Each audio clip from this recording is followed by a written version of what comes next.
ಪ್ರೀತಿಯ ನಾಗರಿಕ ಬಂಧುಗಳೇ, ಸಾಮಾಜಿಕ ಮತ್ತು ಶೈಕ್ಷಣಿಕ ಸಮೀಕ್ಷೆಯಲ್ಲಿ ನೀವು ಗಣಿತದಾರರನ್ನು ಕಾಯಬೇಕಾಗಿಲ್ಲ.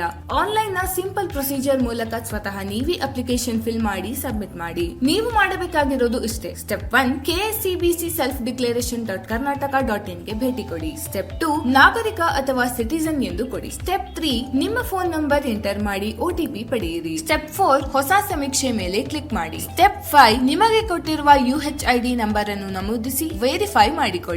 ಸ್ಟೆಪ್ 6 UHID ಸಂಖ್ಯೆ ಇಲ್ಲದಿದ್ದರೆ ಐ ಡೋಂಟ್ ಹ್ಯಾವ್ UHID ಮೇಲೆ ಕ್ಲಿಕ್ ಮಾಡಿ ಎಸ್ಕಾಂ ಖಾತೆ ಲಿಂಕ್ ಮಾಡಿ. ಸ್ಟೆಪ್ 7 ಸಮೀಕ್ಷೆಯಲ್ಲಿ ಭಾಗವಹಿಸುವವರ ಫೋಟೋ ಕ್ಲಿಕ್ ಮಾಡಿ ಅಪ್ಲೋಡ್ ಮಾಡಬೇಕು. ಸ್ಟೆಪ್ 8 ಆಧಾರ್ ಅಥವಾ ಪಡಿತರ ಅಥವಾ ಗುರುತಿನ ಚೀಟಿಯನ್ನ ಆಯ್ಕೆ ಮಾಡಿಕೊಳ್ಳಿ. ಸ್ಟೆಪ್ 9 ನಿಮ್ಮ ದಾಖಲೆಯ ನಂಬರ್ ಅನ್ನು ನಮೂದಿಸಬೇಕು. ಆಧಾರ್ ಬಳಸಿದರೆ OTP ಬರುತ್ತೆ ಅಥವಾ QR ಕೋಡ್ ಸ್ಕ್ಯಾನ್ ಮಾಡೋ ಮೂಲಕ ಫೇಸ್ ಕ್ಯಾಪ್ಚರ್ ಮಾಡಬಹುದು. ನಂತರ ಗೆಟ್ ಡಾಟಾ ಡೀಟೇಲ್ಸ್ ಮೇಲೆ ಕ್ಲಿಕ್ ಮಾಡಿ ಮುಂದುವರಿಯಬೇಕು. ಮನೆಯ ಮುಖ್ಯಸ್ಥರ EKYC ನಂತರ ಕುಟುಂಬ ಸದಸ್ಯರನ್ನು ಸೇರಿಸಲಾಗುತ್ತದೆ. ಸ್ಟೆಪ್ 10 ಸದಸ್ಯರನ್ನು ಸೇರಿಸಿ ಮೇಲೆ ಕ್ಲಿಕ್ ಮಾಡಿ EKYC ಪೂರ್ಣಗೊಳಿಸಿ. ಸ್ಟೆಪ್ 11 ರೇಷನ್ ಕಾರ್ಡ್ ನಲ್ಲಿರೋ ವ್ಯಕ್ತಿ ಮೃತಪಟ್ಟಿದ್ದರೆ ಡಿಸಿಸ್ಟ್ ಮೇಲೆ ಕ್ಲಿಕ್ ಮಾಡಿ. ಸ್ಟೆಪ್ 12 ಕುಟುಂಬ ಸದಸ್ಯರನ್ನು ಸೇರಿಸಿದ ಮೇಲೆ ಹೆಡ್ ಆಫ್ ಫ್ಯಾಮಿಲಿಯನ್ನು ಗುರುತಿಸಿ ಸರ್ವೆ ಪ್ರಾರಂಭಿಸಿ. ಸ್ಟೆಪ್ 13 ಪ್ರತಿಯೊಬ್ಬರ ಮಾಹಿತಿ ಪಡೆದ ನಂತರ ಕುಟುಂಬದ ಮಾಹಿತಿ ದಾಖಲು ಮಾಡಬೇಕು. ಸ್ಟೆಪ್ 14 ಕೇಳಿರುವ ಪ್ರಶ್ನೆಗಳಿಗೆ ಉತ್ತರ ಸಲ್ಲಿಸಿ ಮೇಲೆ ಕ್ಲಿಕ್ ಮಾಡಿ. ಸ್ಟೆಪ್ 15 ನೀವು ಸಲ್ಲಿಸಿರೋ ಮಾಹಿತಿಯನ್ನು ಮತ್ತೊಮ್ಮೆ ಪೂರ್ಣವಾಗಿ ನೋಡಬಹುದು. ಸ್ಟೆಪ್ 16 ಒಂದು ಹಾಳೆಯಲ್ಲಿ ನಾನು ಸ್ವಯಂ ಪ್ರೇರಣೆಯಿಂದ ಸಮೀಕ್ಷೆಯಲ್ಲಿ ಭಾಗವಹಿಸಿ ಎಲ್ಲಾ ನಿಖರ ಮಾಹಿತಿಗಳನ್ನು ಕೊಟ್ಟಿದ್ದೇನೆ ಎಂದು ಬರೆದು